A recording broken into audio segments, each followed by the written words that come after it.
Уважаемые жители Нюрбинского района, представляю вашему вниманию оперативную сводку по заболеваемости новой коронавирусной инфекцией в Нюрбинском районе на 9 сентября 2020 года. Сегодня мы получили 12 положительных результатов ПЦР-исследований. Это у пациентов, которые проходят и стационарное лечение, и амбулаторное лечение, и у вновь выявленных больных, которые у нас проходили по диагнозам острой респираторной вирусной инфекции. И всего больных новой коронавирусной инфекцией, которые продолжают лечение, то есть активные больные, включая стационарное и амбулаторное лечение, в нашем районе это 32 человека. Из них 13 человек проходят лечение в стационарных условиях, то есть в ковидном и в провизорном отделении, и 20 человек, включая двоих детей, они проходят амбулаторное лечение и медицинское наблюдение. Всего больных, то есть с регистрацией первого случая новой коронавирусной инфекции в нашем районе зарегистрировано 92 больных, из которых мы выписали с выздоровлением 58 человек. И, как я уже сказала ранее, продолжают лечение наши активные больные 32 человека. И 23 вируса-носителя, из которых 22 уже сняты с медицинского наблюдения, и продолжается медицинское наблюдение за одним вирусоносителем в селе Сайлык. Из населенных пунктов, в которых имеются больные коронавирусной инфекцией, проходят которые стационарное лечение и амбулаторное лечение, зарегистрированы в городе Нюрба. 11 находятся на амбулаторном лечении, остальные в ковидном отделении, и в селе Малыкай, в селе Чапанда и в селе Антоновка. Пациенты с лабораторно неподтвержденной новой коронавирусной инфекцией в городе Нюрба, в селе Антоновка, в селе Малыкай.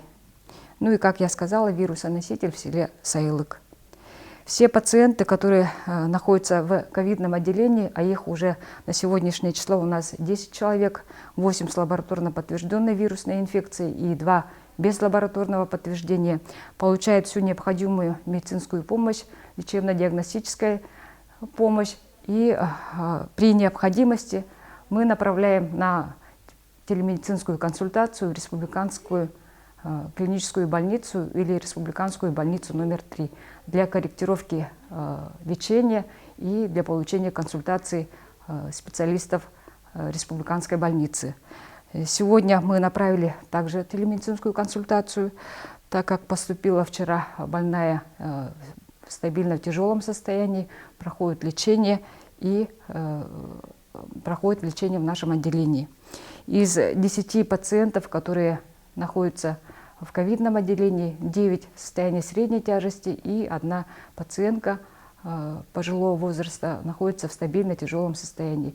Все мероприятия лечебные проводятся в полном объеме, лекарственное обеспечение также в полном объеме в соответствии с методическими рекомендациями Минздрава Российской Федерации. Наши пациенты получают как в отделении, так и пациенты, которые проходят амбулаторное лечение. Все пробы, направленные на ПЦР-исследование, получаем результаты в течение 2-3 дней. И также мы проводим в условиях нашей больницы, нашей поликлиники иммуноферментный анализ на наличие антител к коронавирусной инфекции. Данный вид исследования проводится бесплатно для лиц с признаками ОРВИ или заболеваниями, а также в виде экспресс-тестирования пациентам, которые поступают в наши отделения для получения стационарной медицинской помощи. Остальные желающие, которые хотят узнать свой иммунный статус, о том, что они болеют или переболели новой коронавирусной инфекцией, они могут сдать этот анализ платно, предварительно позвонив в нашу поликлинику. Спасибо за внимание.